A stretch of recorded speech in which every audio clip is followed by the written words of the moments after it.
Shalom saudara, kita berjumpa lagi hari ini dengan kasih setia Tuhan tentunya. Saya percaya bahwa kemurahan Tuhan itu lebih dari hidup kita. Saudara, ada banyak hal yang terjadi dalam hidup kita, tapi seringkali kita tidak menyadari akan hal-hal yang bisa menular. Seperti penyakit saudaraku ya. Ada penyakit menular, ada yang tidak menular. Nah saudara, ada hal-hal dalam hidup kita yang gak bisa menular kepada orang lain.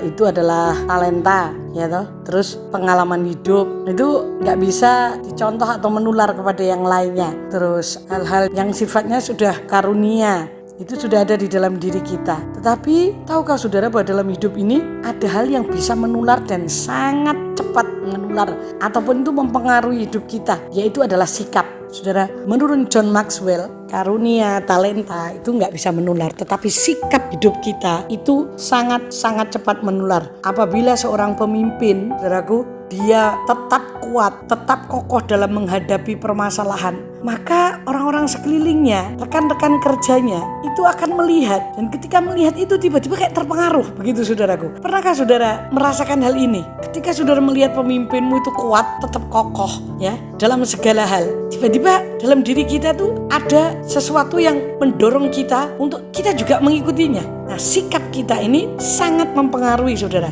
Itulah sebabnya berhati-hatilah dalam bersikap, karena sikap kita itu berpengaruh. Apalagi ini buat anak-anak kita, karena sikap kita ini melebihi perkataan-perkataan kita. Ketika kita bersikap baik, maka anak-anak itu akan meniru baik. Ketika kita bersikap positif, maka sekeliling kita pun, keluarga kita pun akan melakukan itu. Itulah sebabnya Alkitab berkata, perhatikanlah dengan seksama bagaimana cara kamu hidup. Rasul Paulus menuliskan itu saudaraku, supaya kita menyadari dan kita berhati-hati akan sikap kita, karena apa yang kita lakukan itu sangat mempengaruhi sekeliling kita saudaraku. Bahkan keluarga kita yang paling dekat itu akan mudah terpengaruh. Kayak saya aja, kebiasaannya Pak Bambang tuh akhirnya tak tiru saudaraku, itu tanpa saya sadari, karena tiap hari saya melihatnya. Nah, apalagi kalau dalam satu tim, kalau itu memperlihatkan etos kerja yang kuat dan menghasilkan dampak positif, maka anggota yang lainnya itu pun pasti akan menirunya. Nah, sebagai pemimpin kita harus menyadari akan hal ini, apalagi para PKS. Kalau saudara berkata, oh saya bukan PKS, iya tapi engkau pemimpin di keluargamu.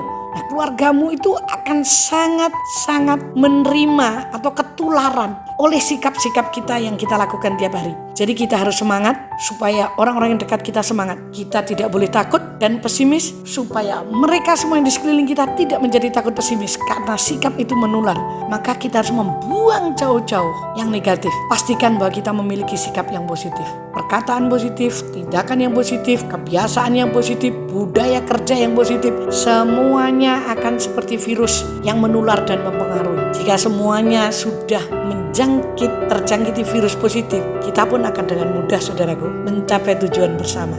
Talenta memang tidak bisa kita ularkan, tapi sikap positif akan menular dan memberi pengaruh besar. Makanya Efesus 5:15, karena itu perhatikanlah dengan seksama bagaimana kamu hidup. Janganlah seperti orang bebal, tetapi seperti orang arif. Saya percaya hidup saudara dan hidup saya adalah hidup yang menularkan virus positif. Bapa, terima kasih kau ingatkan kami untuk kami berhati-hati dalam sikap kami, supaya hidup kami benar-benar menjadi dampak, menjadi garam, menjadi terang. Dalam nama Yesus, amin.